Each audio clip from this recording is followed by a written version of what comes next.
Um, Excellent. Okay, nice to see all of you guys. So in terms of announcements, you have homework. I forget when it's due, but you should probably finish it sometime. What, 2 weeks from now? 1 week? 1 week, actually. 1 week? Oh my God, are we almost done with this class? Oh, thank heavens. What do you know? Yeah, so do your homework by next week, and then all you got to do is study for the exam. Yeah, so for hopefully, with this homework, we also asked you guys to, doing revisions on your midterm. Hopefully, I really do hope that you've considered doing that because, the midterm is likely to be structured very similar to the final. I mean, I think at this point in this class, you can figure out the aesthetic of the kind of problems that me and Chris want to write. By second order, you can probably figure out which ones I wrote and which ones Chris wrote. That's the stronger skill. But in any event, I think it's good practice. Incidentally, one thing that I used to do back in the day in my youth as a math student for practicing for these kinds of courses, which sounds stupid and frustrating, was the following. I would take the practice exam and then grade it or look at the solutions to see if I did it right or not, and then print out another copy of the same practice exam and take it again and iterate until convergence. And more often than not, that procedure took more than one iteration. I might suggest that as a reasonable study strategy for some of this stuff, because the reality is that actually all the problems in this class look very similar, right? I mean, there's like 4 or 5 tricks that we use over and over again, like least squares problems, SVD, whatever. And sometimes it's the details of the calculations, I think, that kind of ball you guys up a little bit. And those you can repeat ad nauseum, and they're exciting and new every time you do them. But anyway, that's my hint from me to you. And of course, I guess during Chris's section and maybe during the last lecture, we'll have some exam review and make sure that we remember all the exciting and cool things we've done in this class. Whew. Any questions, comments, concerns? I think it's the same little spiel every lecture here. Okay, fantastic. So today we're going to finish up quadrature and then talk about derivatives. I think the basic story in this last piece of the class is pretty predictable. We started with interpolation, then we did integrals, then obviously the next piece here is going to be derivatives. So our story so far, we spent the entire last lecture deriving one-dimensional quadrature strategies. And if you recall, like the basic formulas are probably ones that you've already seen before, like in a one-variable calculus class, like sample values of your function and multiply by the width of your interval. Like at the end of the day, all these different integration rules are not like that earth-shatteringly cool, but we did learn a few things along the way. In particular, we talked about how to evaluate, how to derive interesting quadrature rules. For example, this method of undetermined coefficients was one way to do it to get higher order accuracy. And that there are some surprising takeaways about the accuracy of integration rules. That just because we kind of upped the degree of our interpolant does not necessarily mean that our integral got any more accurate. In fact, it got a little worse, right? Like we went to great lengths to derive the error bounds for trapezoid and midpoint and found that midpoint was roughly 2 times more accurate than trapezoid, which is your eyeball is fooling you in that case, right? Because the trapezoid often looks closer to the plot, but that's actually kind of meaningless. So that's our story so far, is essentially everything one-dimensional calculus, but sadly for us, sometimes functions have more than one input, and then everything we've done so far is no longer applicable directly. And so, of course, what we have to do in real life is come up for different strategies for integration in more than one dimension, and there are many. You could teach an entire course. In fact, I know Carnegie Mellon has an entire course on just different MCMC-style strategies for computing high-dimensional integrals that my colleague Keenan has worked very hard on. But in general, I mean, we're going to spend just about 10 minutes here describing a few of the sort of broad approaches people use in that regime, and then move on to derivatives. This is a survey class. Okay, so the basic strategies for computing integrals of more than one variable really depends strongly on the dimensionality of the domain. In particular, implementing an integral over a rectangle is going to be far less of a headache than integrating over a 28-dimensional hypercube. And you can see that very easily. So for example, I think the sort of proto thing, if I wanted, for example, let's say that I want to integrate over, just the unit rectangle and the cube here, right? We'll call this R for rectangle. So I have some integral over R f x dx. Of course, here x is a vector, right? It's a two-dimensional object. And in fact, I think if I asked you guys even to just do these things by hand, you would do something that in mathematics actually requires the tiniest bit of justification, right? That like this object is really a double integral, like that, of you know, f of maybe x, y, dx, dy, right? So in general, even if your domain isn't a rectangle, you can do such a thing, right? You can like take your domain and divide it into slices. You have to be a little careful because sometimes your slices maybe are disconnected, but you know, that's life in the city. And certainly this style of sometimes like I guess sometimes you call this disintegration, which I always thought was kind of cute, is perfectly valid here, right? One way to understand this, by the way, is you could define a function. Do you see that? Like I could call g of y to be equal to the integral from 0 to 1 of f of x, y, dx, right? So in some sense, what I'm doing is sort of recursively calling my one-dimensional integration code. Right? And this is a reasonable strategy for kind of figuring out your error bounds, right? Like in the previous class now, we know that like this is roughly equal to a sum of whatever plus like big O of h maybe for your spacing. And now you can kind of work backward to figure out like, as I do this iterated integral, does my error get better or worse? Spoiler alert, like nothing ever gets better. But yeah, so this is, I think, the most obvious way to take what we've already done in this class and apply it to higher dimensional integrals. But that's certainly not the only thing we could do. A different strategy is maybe to take our region and fill it with triangles or rectangles. In fact, conveniently, I have that right here, right? And so I could like sample the value of the function at the center of each one of these rectangles in my grid and then multiply by the area of every rectangle. Of course, there you now have a geometry problem, which is to take a region in space and approximate it with some simpler polygons. I refer you to Pyotr Indyk's class in this department, which may or may not cover meshing. I actually don't know. Does he? Really? Ah. Well, there should be a geometry class in this department that covers meshing, but apparently there's not. Too bad. There's one sort of, so these are both deterministic methods that very much resemble the methods that we've done in the previous lecture in 1D. There's one method out there that doesn't really resemble those. We don't have the mathematical theory in this course to justify it. So, you know, since we only have 4 lectures left, we're not going to do it in detail. But I do think it's important to mention that of course, the main strategy people use, especially when the dimension of omega is very large, is to throw darts, right? So in particular, one thing that you might do, I think the more typical way to understand this is like maybe I do 1 over the area of a region omega times the integral over omega f of x dx, right? This can be written in probability language, right? In other words, I can think of this as randomly drawing some variable x from omega with the uniform distribution, and then evaluating f of x, right? And so a very well-known randomized algorithm here is to just randomly generate points inside of omega, evaluate f of x, and then just average the value, right? Because this thing, hopefully you guys can see, is nothing more than the average of f in the region omega. Does that make sense? This algorithm is intuitive. There's a reasonable question, and like we've done a lot of work in this class, like in the previous lecture, for example, to derive and sort of say like, well, how many samples of f do I need to achieve a particular level of quality? In other words, like, what is the convergence rate of such an object? We don't have the machinery to analyze that here. You see that? Like the theory that we have is very deterministic in nature and depends on very carefully choosing the xi's, whereas here you're just throwing a dart, right? Does anybody happen, this is more of a trivia question than a mathematical one. Does anybody happen to know the convergence rate of this is called Monte Carlo, right? Monte Carlo being a place with a lot of casinos. Yeah.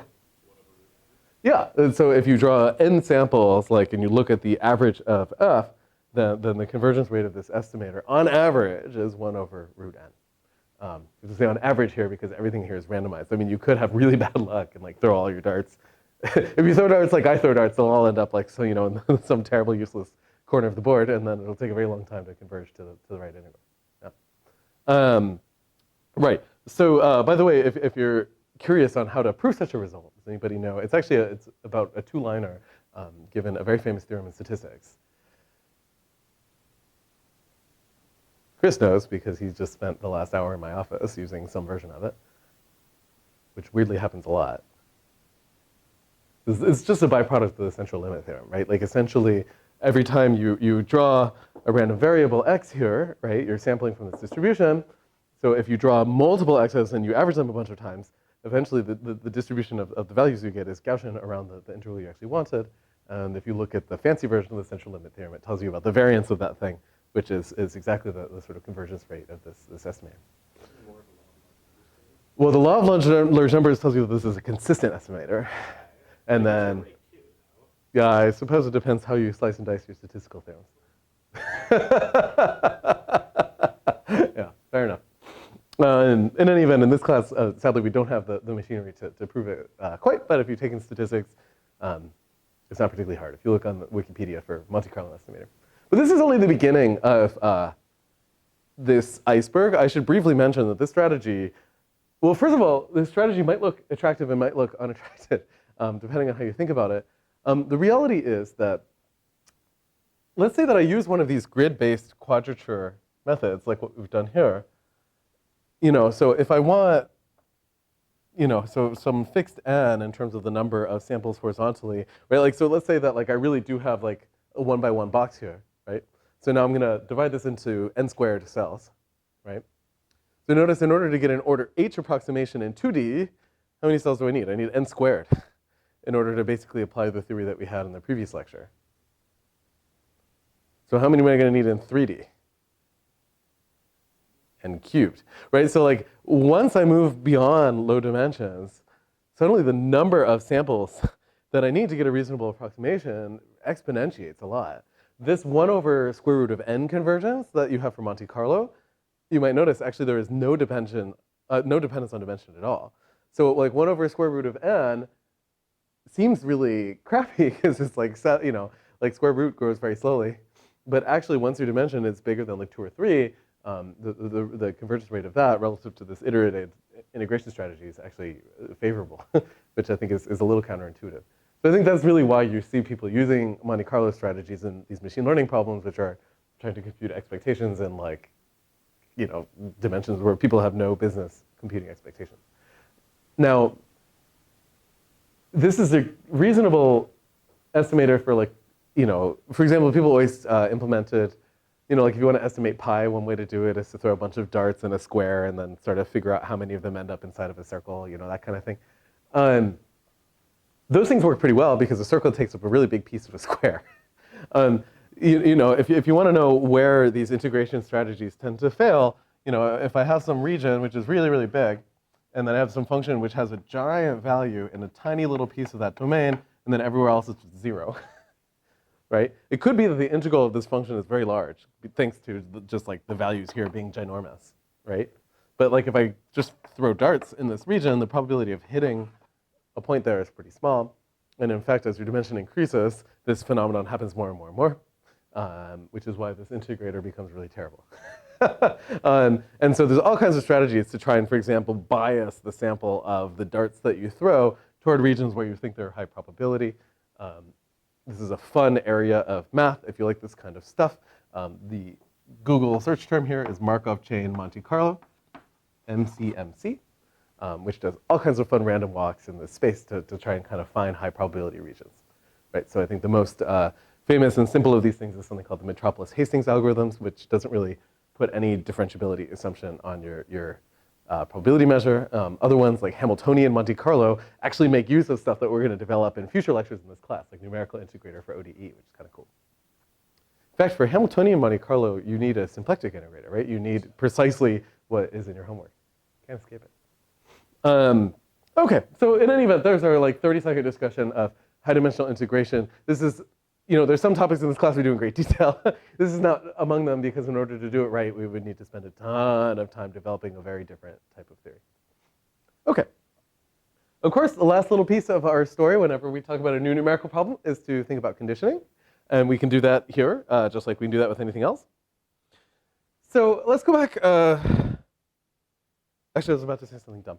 Okay, so let's consider a particular quadrature rule. And remember, as a bit of review from our previous lecture, right, all of our quadrature rules took the same form, right? They said Q, by the way, these little square brackets are kind of a goofy notation. Like I think in my mind it's like functional as opposed to function, since Q inputs a function f and outputs a value. But in any event, remember that we decided that most reasonable quadrature rules should look like the following. This is true in higher dimensions too, right? Like this is perfectly fine. A totally reasonable question you might ask is like, is this a stable quantity? So for example, I mean, remember the basic setup, like including your homework 1 and the beginning of this class, like chances are when I evaluate f, I'm going to get numbers that are slightly wrong just because computers are computers, right? And so a completely reasonable question here is like, is my quadrature rule stable to those kinds of incorrect things? Like it might be that it gives me a fabulous integral so long as f is perfectly accurate, but if I get f a little bit wrong, somehow things diverge, right? And so it is important to evaluate this kind of thing. And here's how we're going to do it. Let's say that we take f and we perturb it a little bit. And so we end up with some other function f hat. Right, so you can think of like f hat of xi as my computer tried to evaluate f, and this is the value it got. So it might be close, it might not, right?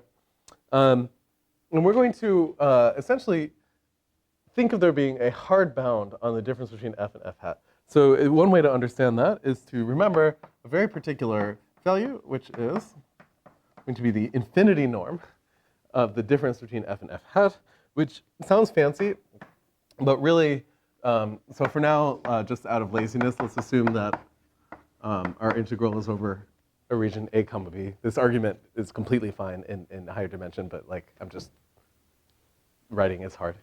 Okay, so right, so let's say that I have the sup or the max, because in this class we haven't talked about the difference of the absolute value of f of x minus f hat. Right, so this is sort of like saying somebody tells me that there's some maximum amount of noise that I can make when I try to evaluate the function f, right? Then the question is, what does that imply about the maximum amount of error we can get in our quadrature rule? Right? That's going to give us some notion of conditioning.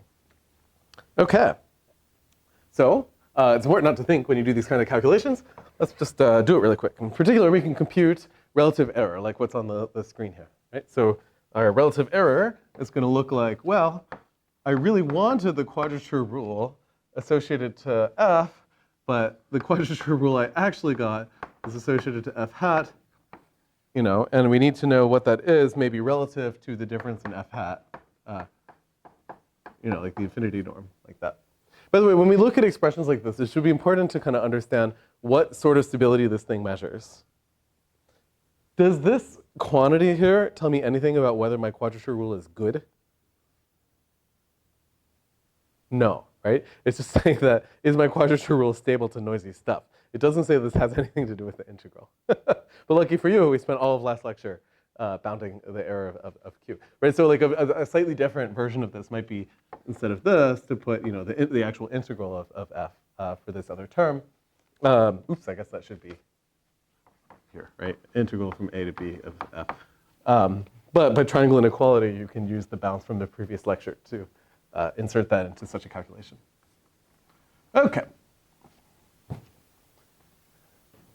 So we agree that this thing gives us some notion of stability.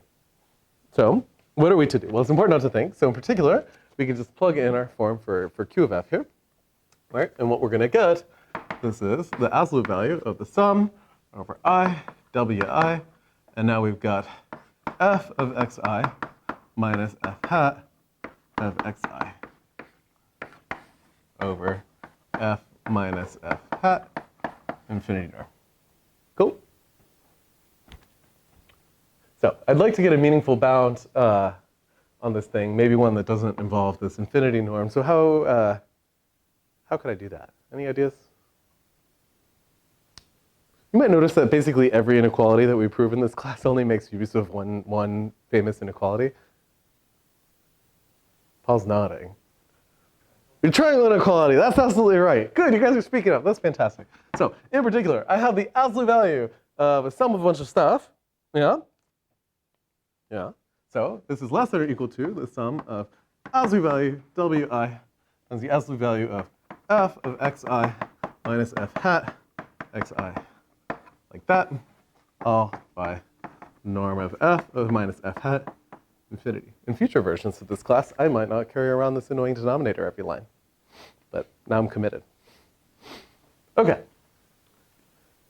Now, let's think about this difference for a second. What is this? I put in a particular x, xi, and I evaluate the absolute value of the difference between f and f hat evaluated at those 2 points.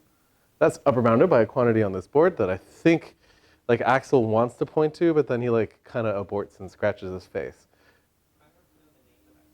Is it this quantity? Yeah, it's the infinity norm. That's absolutely right. This thing is less than or equal to, well, each one of these guys is less than or equal to infinity norm, but that's exactly what's in the denominator, right? So this entire expression is less than or equal to the sum of the absolute values of the wi's. Does that make sense? Cool. Which of course is equal to the L1 norm of W. In fact, I think the book had L infinity norm, so I think there's a typo. Yeah.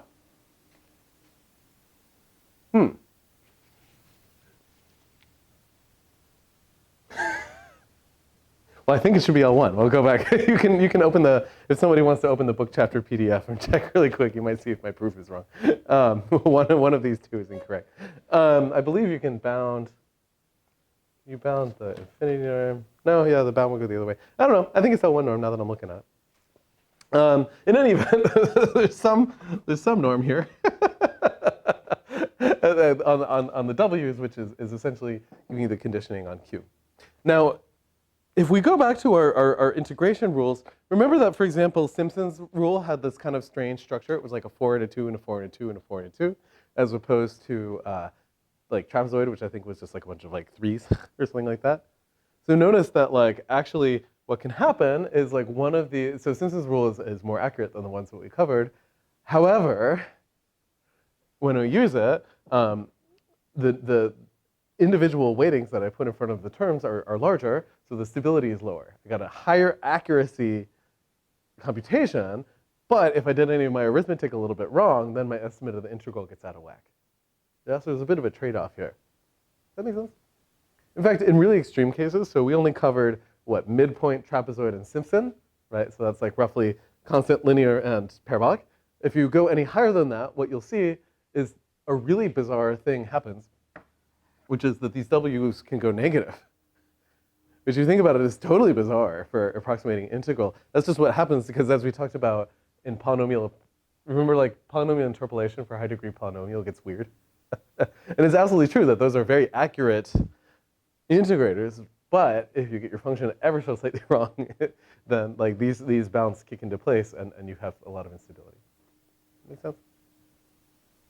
Cool. Chris, can you check the chapter and see which norm? Or if it's the wrong norm, can you send me a message so I fix it in the book? I might as well. Yeah. It is amazing that the number of times you can read these stupid calculations and just see right past that kind of stuff. Okay. All right, so that concludes our discussion of integration. Any questions about that so far before we talk about derivatives? Yes. Fantastic.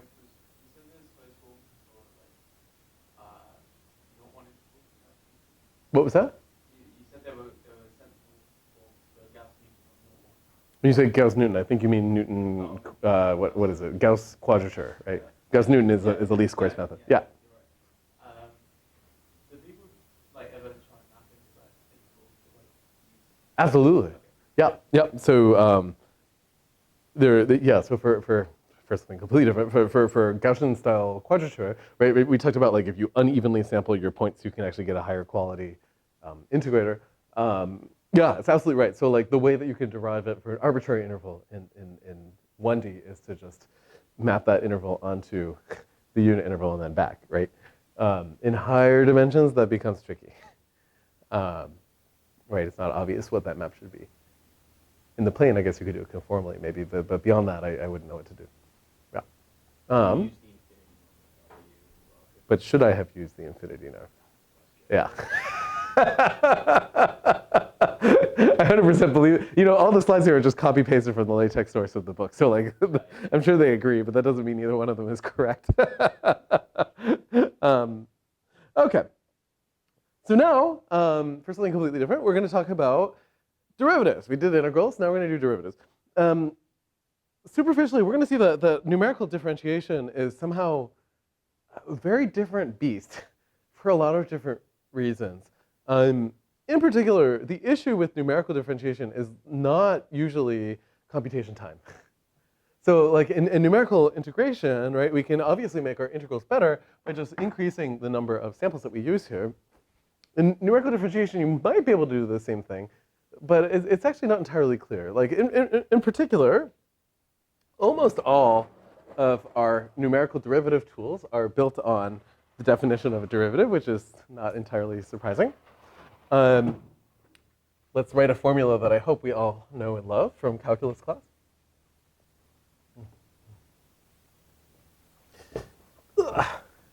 Which is, of course, as follows.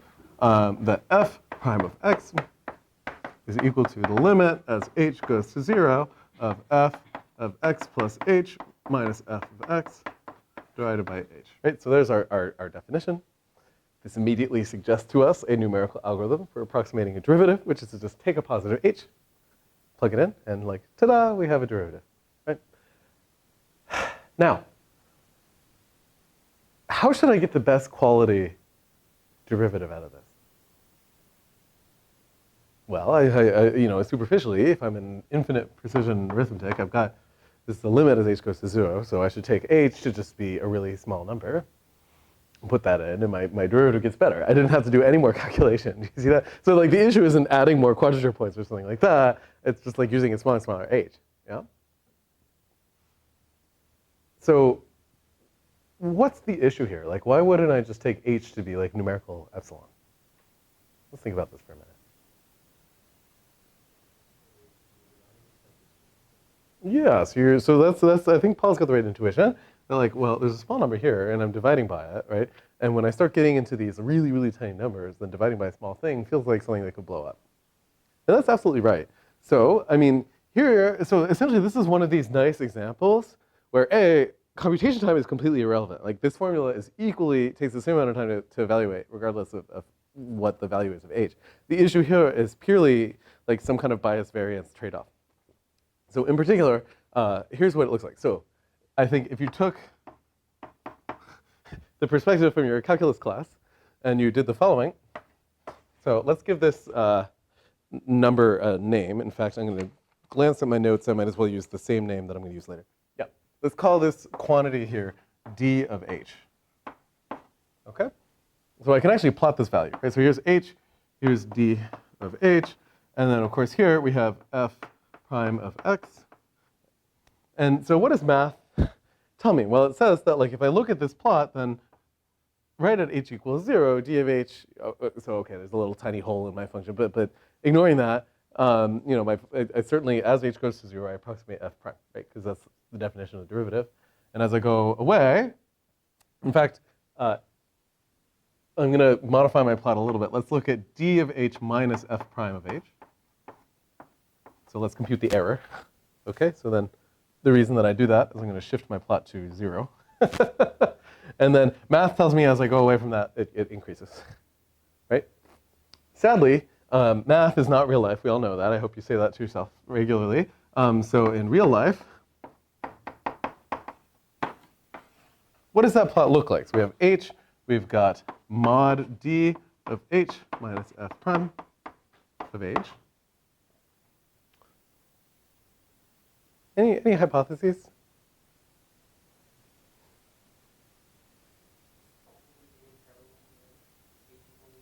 That's absolutely right. So what happens is like some little regime where I've got a very good approximation of my derivative. Then as h gets big, the error gets bigger, right? I mean, that's like sort of the same point over here. But over here, so in this regime, we've got sort of bad, you know, approximation happening. right? That like our formula for D is just not correct. When h is too small, what's going to happen? Well, now suddenly I'm like subtracting two numbers and getting something that's very close to numerical epsilon, right? Because these are nearly the same value. And now the issue is conditioning. It's not anything to do with math, right? This is like infinite dimensional stuff. Here, suddenly, like IEEE floating point becomes the issue. And now my error blows up again. Right? In fact, I'm going to show you a plot of what this looks like. I did it in MATLAB. For what, like this is code I can write.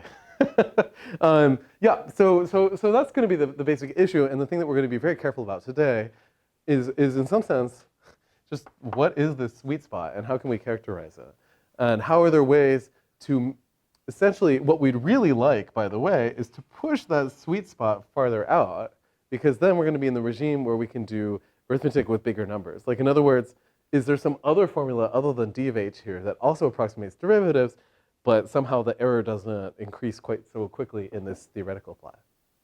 We're going to see if that's possible, which is fun. Paul looks intrigued. That's good. Excellent.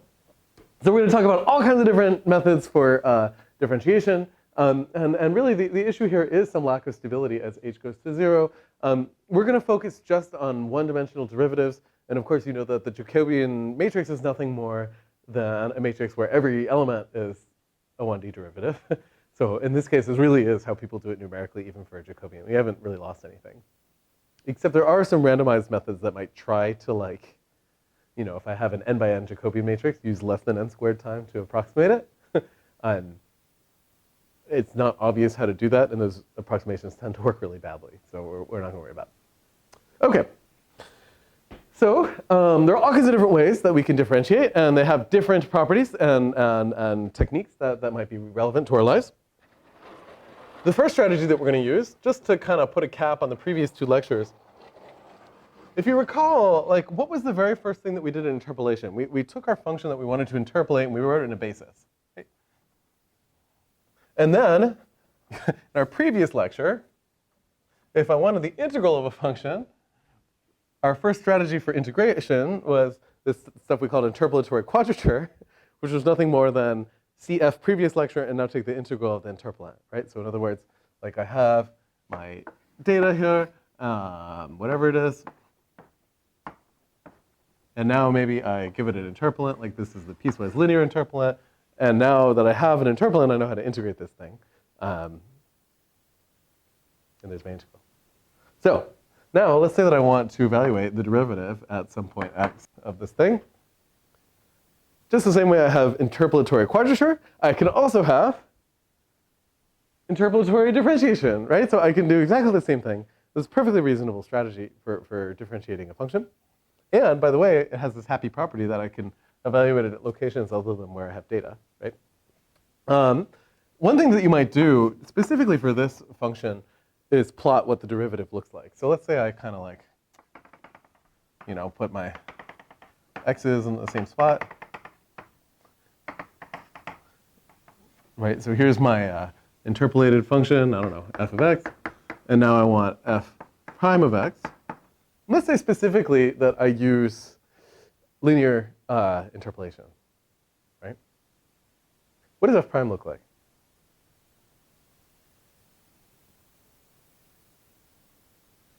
Let me rephrase that. What's the derivative of a line? It's a constant, right? So like, let's see, it's increasing here, it's decreasing there, it's increasing here by a little more, it's decreasing there by a little more. So that, this is what my derivative looks like, right? So notice that, in essence, if I'm k times differentiable, then I'm k minus times differentiable in the derivative, obviously. This can actually create a problem, right? Because I might use like a linear interpolant, but then if I want the second derivative of this function, I can't get it, right? Because after 1, I'm kind of host. Yeah? So these kinds of estimators are sort of limited. We'll see in a few lectures if we manage to get to partial differential equations. It's getting a little iffy. This is partially by construction because I don't really want to cover them. But there's some really sneaky strategies around this. And just to get you guys thinking about it, because I think it's really fun, one of the algorithms that I think is really clever in this space is something called, I think it's Galerkin, or Galerkin, I'm actually not sure, finite element method. which says the following. So let's say that I want to solve a particular problem, like here's the world's dumbest differential equation because we're just in one dimension for now. Let's say that I have an unknown function f.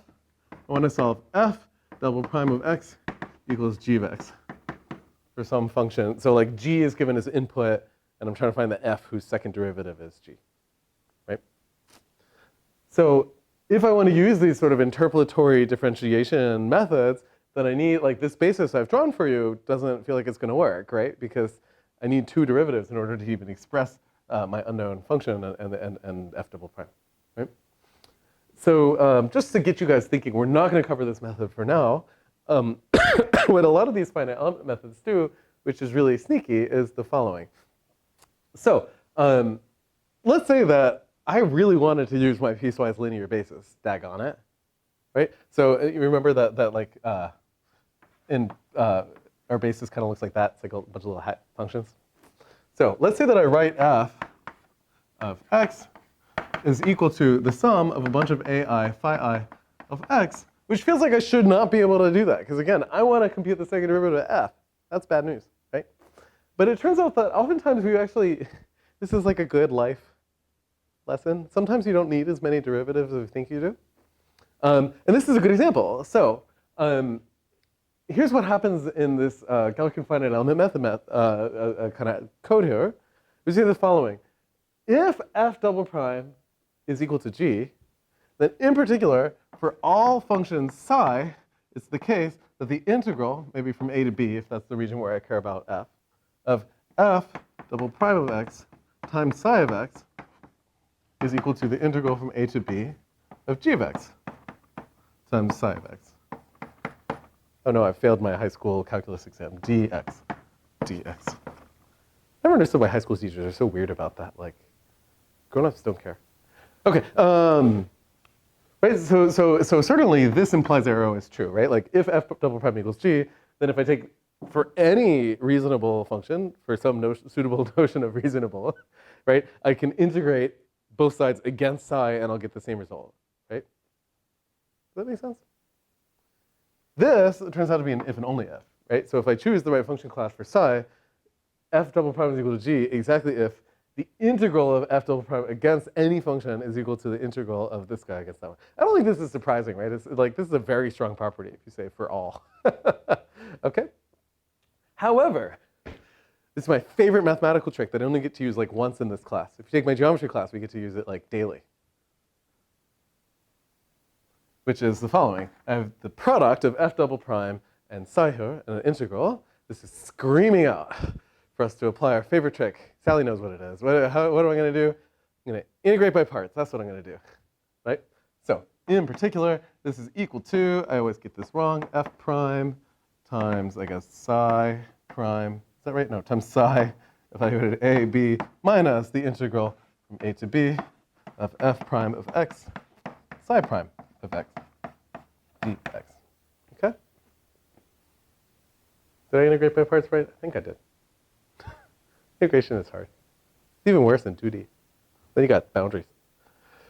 Okay, so here's the thing. Let's say that I kind of forgot this expression and I just said these two guys equal to each other, right? I just said, okay, well, an f solves this equation if for any psi, I can take the first derivative of psi, integrate it against the first derivative of f, and get this expression up here. How many derivatives do I need to check this property on the right? One. There's only one derivative on f.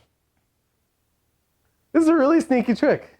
This is integration by parts, which turns out to be the basis of almost all numerical methods for parabolic and elliptic partial differential equation, which is what this thing is, because it is. We haven't talked about that yet.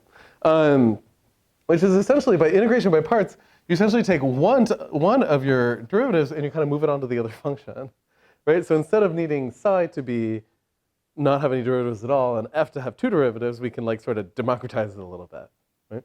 And so in any event, what the Galerkin finite element method does is fantastic. And when I solve equations of this form, I instead solve expressions of this form. So I move one of the derivatives over, and I write both f and psi in the same basis. And that actually is going to give me a matrix to invert. In any event, this is just a little preview. I think the only reason I mention is that like all textbooks mention like, oh yeah, you can do differentiation on a basis, but like the very first thing you notice is like it's super weird because then your derivative ends up in a different basis than the one you started with. However, the good news is that you don't need to do anything too wild. There's a lot of tricks out there that try to limit the amount of crazy computation you do. Anyway, this is mostly an aside. This is just important for methods like finite element method, where you want to kind of do all your calculations on some fancy basis. The rest of today's lecture, however, we're going to make a different assumption, which is that we want to approximate f prime of a smooth f. Right? So here it's kind of like I've got data at isolated points and I'm interpolating it when I approximate f prime. Now we're going to say I have a black box function f, and I would like to evaluate f prime from that thing. That's going to be how we proceed. Okay. Anyway, isn't that a neat trick? I love that little trick. This is like integration by parts, but like this is the foundation of all. This is called the weak form of a differential equation. Okay. Whew. You guys never get excited. I try. Thanks, Ashley. There we go. At least a smile.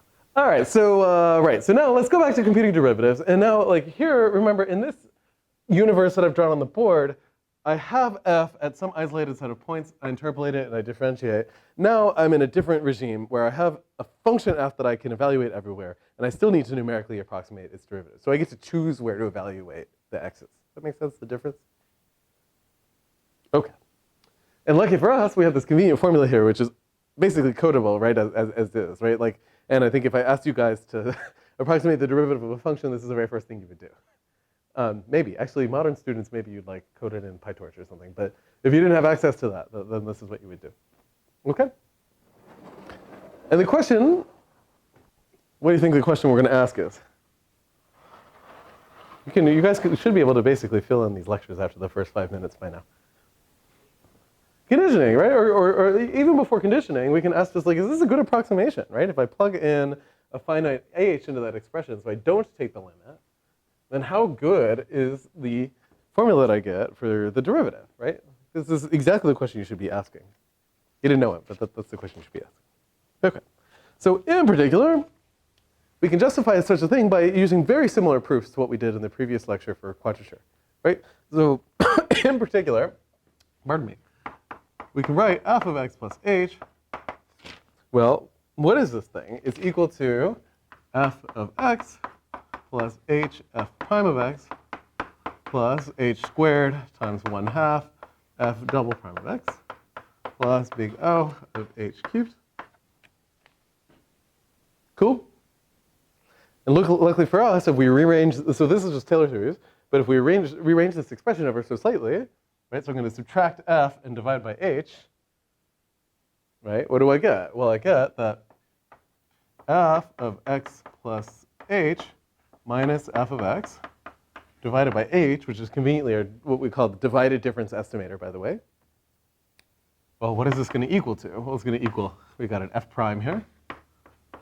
We have to divide everything by h, right? So it's plus 1/2 h f double prime of x plus big O of h cubed. So in fact, we don't really need squared, rather, right? Because h cubed divided by h is h squared. So really, this whole thing is big O of h. Right? So what does this say? This says that our error increases like roughly linear in h as h goes to 0. Make sense? I could also do a pretty lame estimator of the derivative in the opposite direction. So in particular, I'm trying to think, is this going to end up being enough terms for a proof I want to do later? I think so, but we might have to go back and augment. What happens if I compute f of x minus h? Well, now I get f of x minus h f prime of x plus 1/2 h squared. That was a 2, you didn't know it. F double prime of x plus big O of h cubed, like that.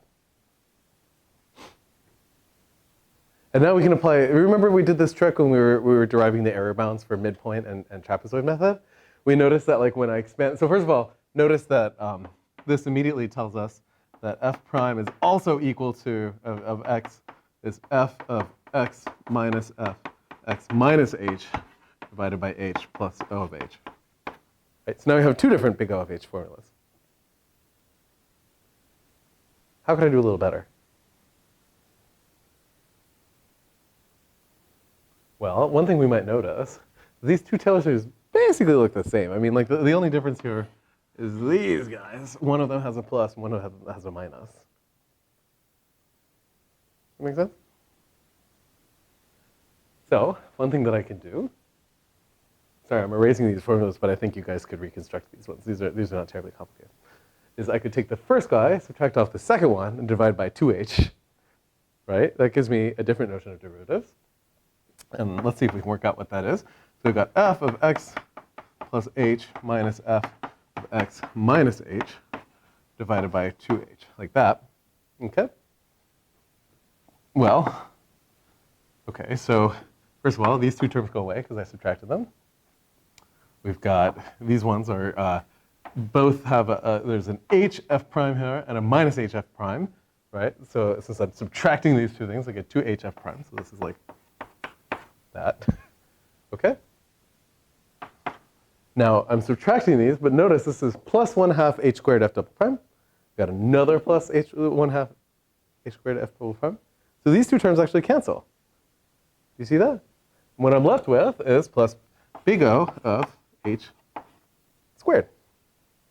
Notice the 3 became a 2 because I divided by h here. Okay? So we have three formulas for evaluating derivative, right? The forward difference, the backward difference, and what we call this thing is the center difference, unsurprisingly. And what we showed is that the center difference is more accurate. Okay? Now, the question you should ask is, like, why does this matter? Because in some sense, like, and I think that this is actually, I mean, for you guys who are all smart and probably already see where I'm going with this, but actually it took me until midway through grad school to really appreciate, like, what the heck is going on here. And here's the way to look at it. So let's say that I have the universe of h's. I guess h could go negative, but like, let's think about positive h's. Okay? So here's the h number line, right? And here's h equals 0. Okay? And let's say that like I have some given error bound. Like I'm okay with error less than some fixed epsilon for my derivative. Okay?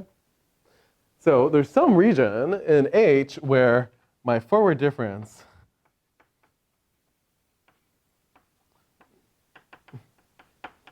is okay, right? Like, so maybe, you know, my forward difference is okay, you know, as long as h is kind of less than whatever this thing is here. Right, by the way, here's this number line, it keeps going, and there's 1, right? H is usually a small number. Okay. Now, the question is, where do I place this thing? So I have a fixed amount of error I'm willing to tolerate. Like I'm willing to get derivatives that are within 0.0001 of the true derivative. And I have the choice of two different formulas. I can use either like basically the formula on the screen, or I can use the center difference, right? Now we just derived that this thing, right, is big O of h. The center difference is big O of h squared. So where should I place, I'm going to make my line look more like a line. Where should I place the region where the center difference is okay? In other words, do I have more h's or fewer h's where my approximation is all right? That's the right hand gesture there. It's like over here somewhere, right? So here, centered difference. Does that make sense? That like the error here vanishes quickly as a function of h, because remember that small numbers squared are even smaller numbers? Meaning that there's sort of more wiggle room in this region where the approximation is okay. Now I haven't quite completed my story, so give me just a second, then I'll catch you after. So far, do we understand the locations of these two things and why this one's actually farther out? Now here's the thing, both the center difference formula and the forward difference formula, which I stupidly erased, but it's on the screen, notice that they're like subtracting numbers that are on like kind of a similar scale, right? Like sure, there's a factor of 2, but like 2 is a constant. So the question is like, where does floating point stuff kick in somewhere? Well, floating point, like it's just some location here, and it's like roughly the same for both of these estimators. Like whether I use the center difference or the forward difference, like the places where my floating point error, you know, so like here's like floating point is bad, it's to the left of this thing. They're like roughly the same h, right? So now, do you guys understand why the center difference is actually useful? Like if you have the choice of one of these two formulas, you should use the center difference. Because essentially, They're roughly the same amount of computation time. I guess technically this one's 2x. No, it's not, actually. That's a lie. They're the same amount of computation time. But the likelihood of numerical problems is a lot lower because I can choose a bigger h, right, where numerical problems aren't as much of an issue, without sacrificing quite so much accuracy. Right? So to put it differently, like remember we have these different plots, you know, where like the error, here's error, and here's you know, h, right? So for the forward one, right, the error grows very quickly as a function of h, and it has, so like you have some particular blow up that comes from just like numerical problems, and then this function of h kicks in, so it looks like that, right? Now this guy, maybe you're still adding a function of h that increases, but at a much lower rate. Yeah. Okay. So that's the basic picture of that. Like the reason to use these things is not that they're more efficient, it's that you can get away with a bigger h, which is good for numerical stability. Does that story make sense?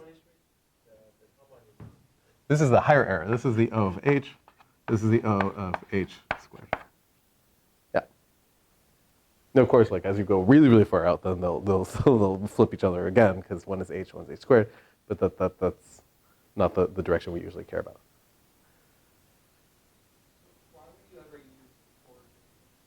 Why would you ever use the forward difference?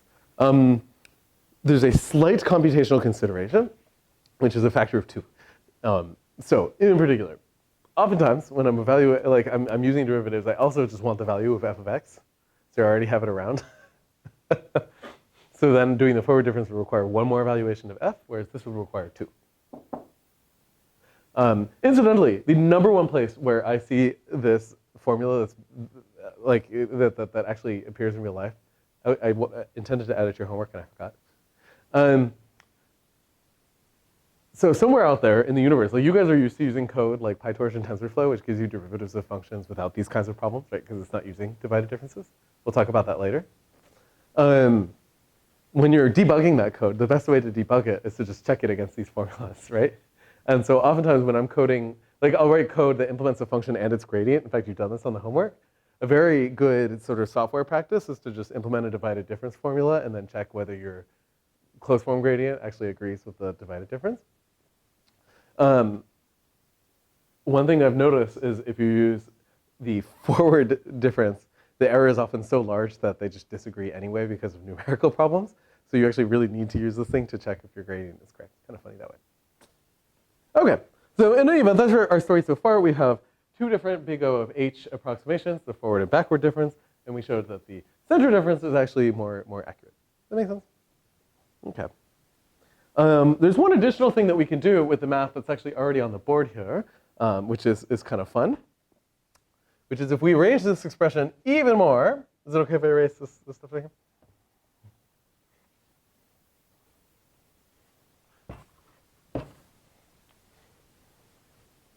One thing I can do is move the terms involving f and f of x plus h, and f of x minus h to the other side, right? And in particular, I can write the following expression, which is, I forgot. Oh, yeah.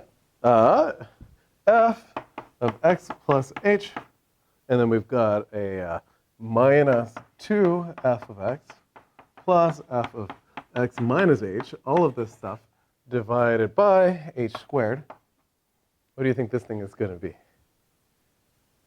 Well, if I kind of eyeball it here, so I've got 1 of this plus 1 of that minus 2 of f, right? So what am I going to get? So I've got f of x plus f of x minus 2f of x, so nothing in the linear term, right? I've got hf prime and then a minus hf prime, okay? So what I'm left with is f double prime, right? So in fact, this expression is equal to f double prime of x plus big O of h. I had to divide by h squared, which is why this h cubed became an h. Does that make sense? So obviously, if we go farther and farther out in our Taylor series, we can approximate higher and higher derivatives using this kind of strategy. Make sense? Fantastic. Fun trivia thing. You can rearrange that expression ever so slightly as I've written on the screen here. And of course, this is the same thing as the divided difference of the divided differences. This is just algebra, which is kind of nice. So like there's some kind of discrete structure here, right? Like that. So here's the way that I usually kind of think about this. So like if I kind of place on a number line, I've got x minus h, x, and x plus h, right? If I do divided difference of these two things, then I have a second order approximation of the derivative at the midpoint of these two guys, right? That's what we've shown, right? And now if I do divided differences of these guys, I get a second order approximation, but there's already, you've incurred one order of error. So you get first order approximation of the second derivative here. This is a different way to derive the same fact. Cool. Oh, in fact, this is, I didn't realize it's in the slides. Ah, ta-da. Okay. So let's say that you're not satisfied. And you're saying, like, well, Justin, how do I you know, what the heck? I really like a ridiculously high order, you know, like I want the world's best converging approximation of the first derivative of my function. Like h squared isn't good enough, I'm unsatisfied.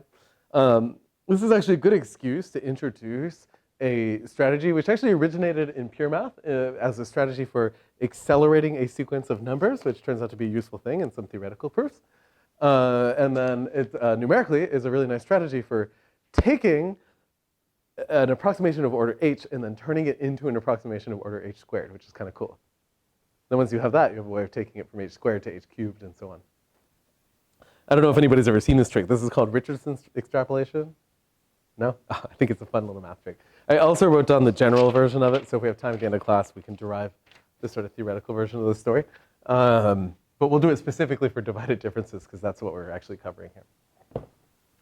Sequence acceleration, by the way, is an entire area. It's really cool stuff. In numerical optimization, people use this because, like, the sequence might be the sequence of iterates of your optimization algorithm, and of course, if you can accelerate that, that's fantastic. You have a faster algorithm, right? So there's a lot of different methods, but Richardson is the simplest one.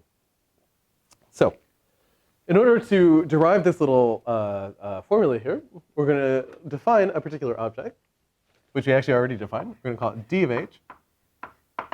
And this is going to equal f of x plus h minus f of x divided by h. In fact, you could also probably use the center difference. I don't know why they don't.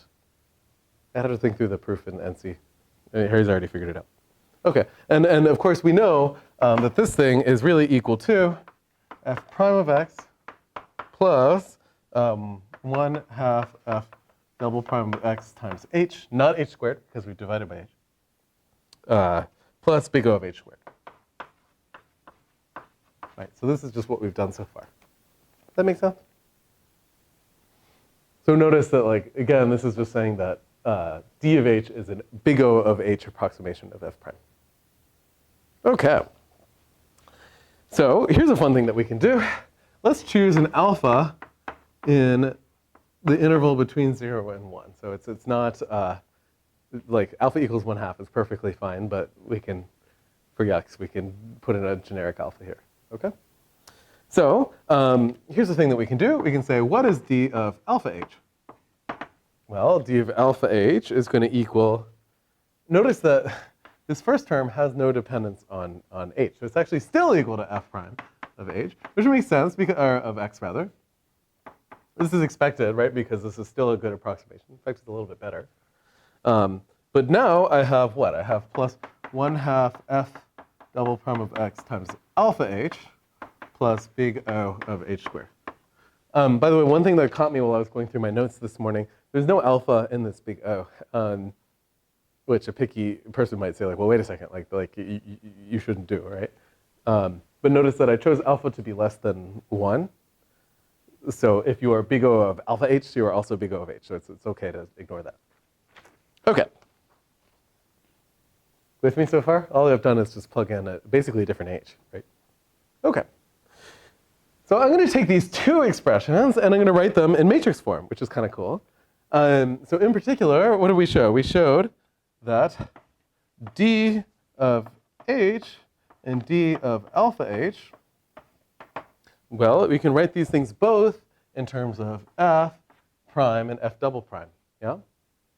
So in particular, what is this thing equal to? Well, if you think about it, it's going to be 1 and h over 2, a 1 and alpha h over 2 times, yeah, f prime x, f double prime of x, like that. We still have to account for error, right? So plus big O of h squared. You guys see how this thing is just a combination of these two expressions. What am I going to do? Invert the matrix, that's right. Yeah, so we only know how to do one thing in this class. Right? Because the thing that we want to approximate is this object, right? So it would be good to isolate it. So in particular, here's what we're going to show. So we've got f of x, or f prime of x rather, and then f double prime of x.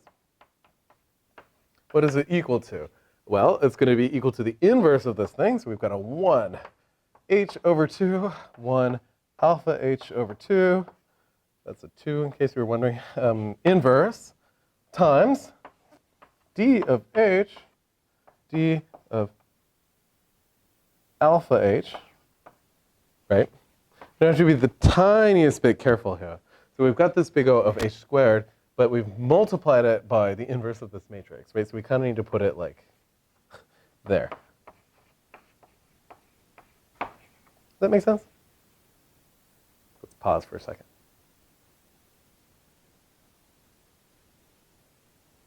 Everybody's compiled, up to date, we're good. State of the art. Cool. So here's the thing about 2 by 2 matrices. We know they're inverses, right? They might think we don't, but we do. In particular, what is, anybody remember how this goes? Me neither, but luckily I have it in my notes. So the inverse of this matrix is going to end up being 1 over 1 minus alpha times minus alpha, 1, 2 over h, and then minus 2 over h. Remember that, like, inverting a matrix, you like divide by the determinant, and then you like flip two things and flip the signs of the other two. I can never remember the formula, but you just look it up for inverse of 2 by 2 matrix. If you're wondering, like, I have a PhD in this stuff, and I still have to Google it every time. Okay, all of this times d of h, d of alpha h, like that, plus big O of h squared. So do we all believe, you can take me on faith, this is the inverse of that other 2 by 2 matrix. We've all seen the 2 by 2 matrix inverse before, and I just don't remember what it is. Luckily for me, I printed it out. Okay, so why is this so exciting? Why is this so cool? Well, here's why it's cool. So notice, I've got there's a 1 over h kind of factor here, right? But it's only in the second row. Yeah? What's in the first row? Well, these are just constants, right? Like alpha is like 0.5. So what's that going to imply? I've got an order h squared. Let's actually do it. So in particular, so really, if this order h squared is a vector, do you see that? It's got 2 elements, both of which are order h squared. Right? Like we were a little sloppy in how we wrote this thing, but really, this is more like that. Right? It had better be, because these are vector elements, right? So what's going to happen when I multiply out? So first of all, the first term actually in a sense doesn't matter. I can just leave it. I think we're going to be too lazy in this class to actually do products. So this is just 1 over 1 minus alpha times minus alpha 1, 2 over h minus 2 over h, okay, times d of h, d of alpha h, like that, plus, now you need to do this matrix times the second vector, right? But look what happens. So this is alpha times the order of h squared, but alpha is less than 1, plus 1 times order h squared. So what is the first element of this vector? It's just order h squared again, right? The second guy, we've got 2 over h times order h squared. So this one's order h plus a negative 2 over h. So this is plus order h. Okay? Let's step back like 100 feet and kind of say, well, what the heck did we just do? First of all, we can be in awe that Justin managed to squeeze this whole thing onto one blackboard. But that aside, if we take our chain of equalities, where did we start? We wanted to compute both, just for fun, both f and f double prime. By the way, I could have isolated the first row of this matrix if I only cared about f prime, right? Now, if I skip through all the equalities and get all the way to the last expression here, this thing is just a constant matrix, right? These numbers are computable. We've got d of h and d alpha h, right? So this expression is actually something I can evaluate on a computer, right? And moreover, if I isolate the first row of this expression, it says f prime is equal to alpha, I guess minus alpha d of h plus d of alpha h, all that divided by 1 minus 1 over 1 minus alpha, plus big O of h squared. Now, this is one of these tricks where I think you can follow every step mathematically and it's boring, and then you step back like, wait, like what happened here? Like, in essence, do you see what happened? The estimator they get for f prime is actually equal up to quadratic error, right? But the estimator that I started with for f prime only has linear error. Huh? And that's this trick that is Richardson extrapolation. It says, I take an estimator. In fact, one thing you can sort of convince yourself is that really this will work for any, like the fact that the d of h took this form really doesn't matter, right? Essentially what this thing does is it says if I have a big O of h estimator of some quantity, then I can actually get from that a big O of h squared quantity by doing it twice. That make sense? Paul looks suspicious. What can I answer for you? It is a trick. Yeah, it's most certainly a trick. Yeah, that's this Richardson guy. He's a shifty dude. Yeah, that's absolutely right. Here's a nicer LaTeX notation. It's exactly what's on the board, I hope. But yeah, this is a trick. It's called sequence acceleration.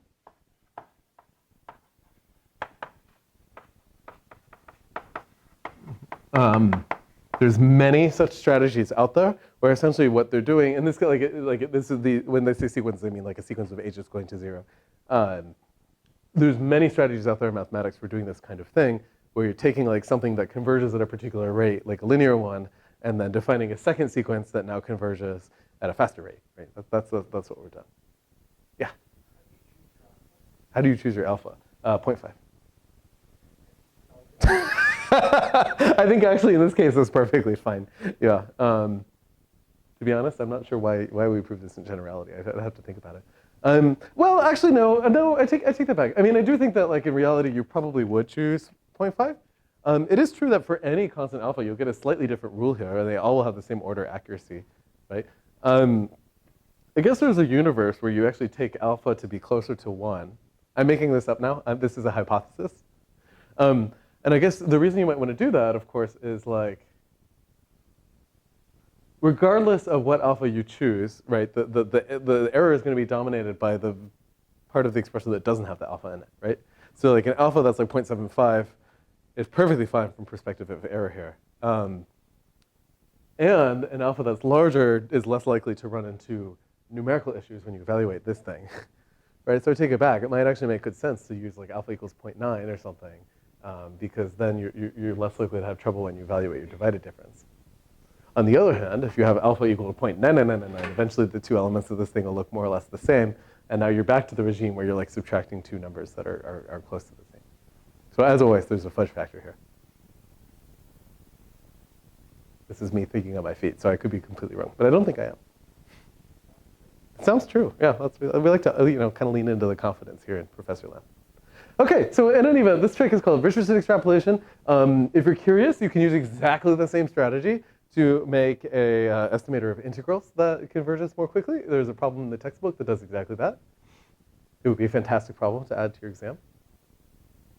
Yeah. So by the way, just to conclude this discussion of numerical differentiation, I actually did the experiment, by the way. Here's what it looks like numerically when you choose h. Just for the divided difference approximator. I should have put this plot earlier in the lecture. But you can see, indeed, that like when h gets below a certain threshold, suddenly the error in the number system kicks in and it just looks like noise. And then it looks like organized noise because this is like a smooth function. It's just not the derivative, right? Yeah. All right. Any questions on our numerical differentiation tricks so far? Fantastic. So we've got about 10 minutes left, which is exactly the amount of time that I was hoping for, to cover one thing that I forgot to add to the slides. And the reason it's not in the slides is because when the textbook was written, this was a far less influential algorithm than it is now. It used to be kind of a fun footnote and like a thing that like coding people did for like a contest, but these days it's basically the foundation of most of our AI software. And this is a different set of techniques called automatic differentiation.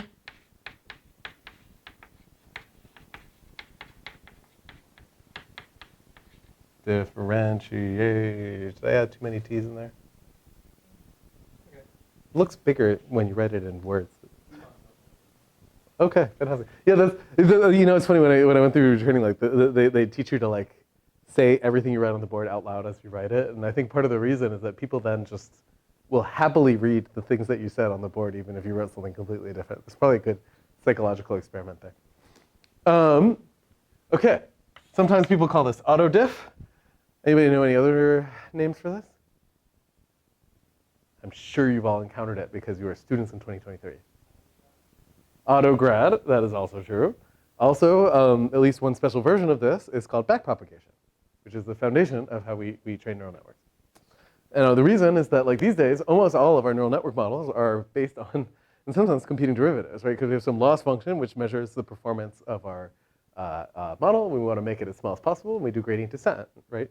And it used to be, like in my day, because I'm old, when I did gradient descent, I had to code two things, like a function and its gradient.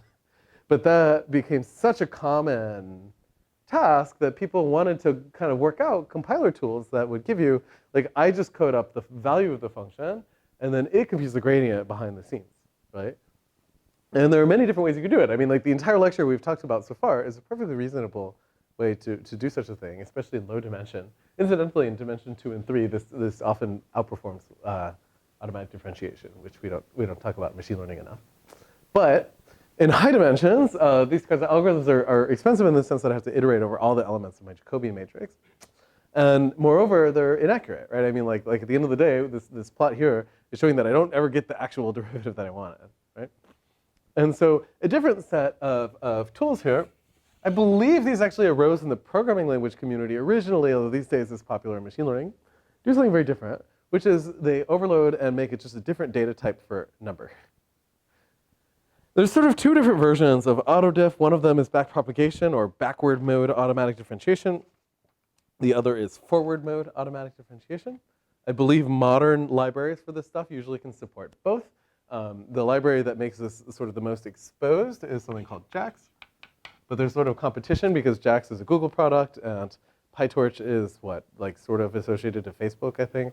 And so like the second that a feature is added to one of these things, the other guys pick it up. So there's JAX, and I believe these days, you know, this week people kind of like PyTorch.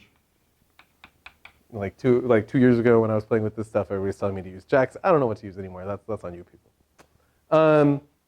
In any event, the basic idea here, like when you were learning derivatives in calculus class in high school, it felt like a fun math puzzle, but it wasn't. It was just a totally turn the crank exercise, right? Like what did you do? There was like chain rule, and then like a few basic derivative formulas, like derivative of cosine and sine in a polynomial, and then like, you know, derivative of a sum, derivative of a product, derivative of a difference. And if you know those rules, you can do pretty much all of the calculations in AP calculus. Yep. And so it's totally reasonable to ask a computer to do the same thing. Yep. And so in automatic differentiation, essentially all we're doing is making code that implements exactly these tricks. And there's sort of two different ways to do it. So here's what we could do. We're going to get a new data type which stores a tuple, like maybe some value u, and then the derivative of u with respect to t, or some value of t. Yeah? So like maybe I have a function of time. By the way, we're only going to do it in one dimension. You can go take a machine learning class for a higher dimension. This is just like a hint of how these algorithms work. Okay? And so every time we do a calculation on u, behind the scenes, the computer is also going to do a calculation on du dt. So first of all, there's one very easy one, which is t and dt, which is just 1, right? So I can initialize variables in my data type by making pairs of t comma 1. Now the question is, how do I compose it? So here's what we can do. For example, let's say that I compute, I don't know, what's our favorite thing? Let's do, so now if I have one of these pairs, let's say that I add 2 of them together. So I have u, I'm going to use primes instead of d over dt. And then I have, I don't know, another guy that's in the same data type, right? So this is some quantity and its derivative with respect to t. There's another quantity and its derivative with respect to t. What do we know? Well, we know that derivatives just add. They're linear, right? So this is really, and then u prime plus v prime. Yeah? And the good news is that this is transparent to the coder, right? Like I can implement all of these things using operator overloading. So this is just a different data type than like double. Yeah? Sorry, I speak C++, so I don't know. I'm sure Python has the same thing. Okay. Let's say that I do, I don't know, how about cosine of u prime, right? So now I have some quantity, which is cosine of u, but I also need to know the derivative of this thing with respect to t, right?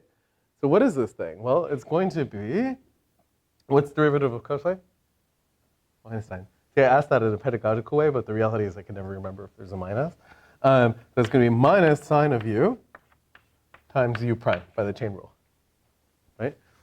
And so you can just write a long list of these rules, right?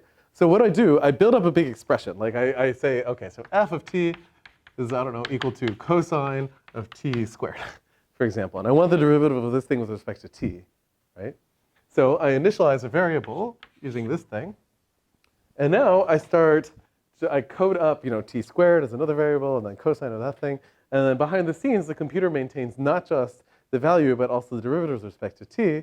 And each of these little simple update rules is enough to do it, right? So this is called forward mode automatic differentiation. This is the easiest one to code. It can create some problems. Like, for example, there's an expression here that like I don't actually need the derivative. So maybe this is like plus s, but I only need the derivative with respect to t. Then like you can end up with some additional calculation that you didn't need, right? So then there's a different strategy called backward mode automatic differentiation, which does sort of the opposite of this. I always struggle to teach this stuff. You might notice there's no neural networks in sight, right? Like these algorithms, you can understand them completely divorced of these machine learning architectures. In fact, I don't know why we usually teach them after neural networks. I think it makes it more confusing. So here's what we do in backward mode. Okay, so let's say that I know that like a y is equal to f of g of x, okay? And so we're going to do an example, and then you guys, I think, as sophisticated coders, are going to be able to figure out how this might work, right? So one thing that I could do is, of course, split this thing up into a bunch of intermediate variables. This is probably what I would do in my code anyway, right? I might say z is equal to g of x, and then y is equal to f of z. Did I manage to do that right? I think I did in my code. And now, at the end of the day, what I want is dy dx, right? So let's say that I keep all of these lines of code around. And like, of course, behind the scenes, when I say keep all the lines of code around, what I really mean is like keep a computation graph, right? Like this thing depends on that thing. Now, I want the derivative of my variable with respect to x. And in forward mode automatic differentiation, I just build that up, right? I know dx is equal to 1, and that gives me dz dx, and then from there I can get dy dx, right? In backward mode automatic differentiation, I do it in 2 passes. The first thing I do is just evaluate this expression. And now I'm going to work backward. So notice in forward mode automatic differentiation, my derivative is always with respect to x. In backward mode, we're going to do the opposite. We're going to say, I know the following. dz is equal to 1. I'm going to pause and make sure you all understand that. So what is dy dz? Well, it's of course equal to dy dz dz dz, right? If I'm being kind of goofy about it. But notice that like if I know the derivative of this guy with respect to z, I can use this expression to give me the derivative of y with respect to z. And now I've got that thing around. That wasn't what I wanted. I'm sorry. Oh yeah, it was. Okay. No, I've got this completely backward. Can we abort really quickly? Shoot. I even have it in my notes. Don't make this mistake, and I made it anyway. I'm so sorry. We're going to step back 2 steps, and we're going to use up an extra 2 minutes of class. I'm sorry. Okay. Because the reason is that we wanted dy dx, and I was carrying around z for some reason. That was a mistake. Okay. What I meant to say is we know dy dy is equal to 1, right? So let's say then, so notice I've differentiated with respect to the wrong thing. I differentiated with respect to the output. Now, what is dy dz? Thanks, Paul. Of course, this is dy dz thought of as like, you know, f prime of z, right, times dy. Well, this is dumb because there's only one calculation. So fine. So we know then from this guy we have dy dz is equal to f prime of z. Okay. Like no need to overcomplicate things. I'm trying to be pedantic. So in other words, this is saying that if I know the output of my whole chain of computation and I get the derivative with respect to the output, I can now get the derivative with respect to z, right? But I really want the derivative with respect to x, right?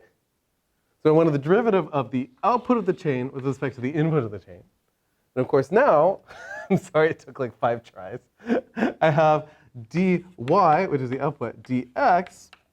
Well, notice that now I have dy dz at my disposal, right? So I can write that this is dy dz times dz dx.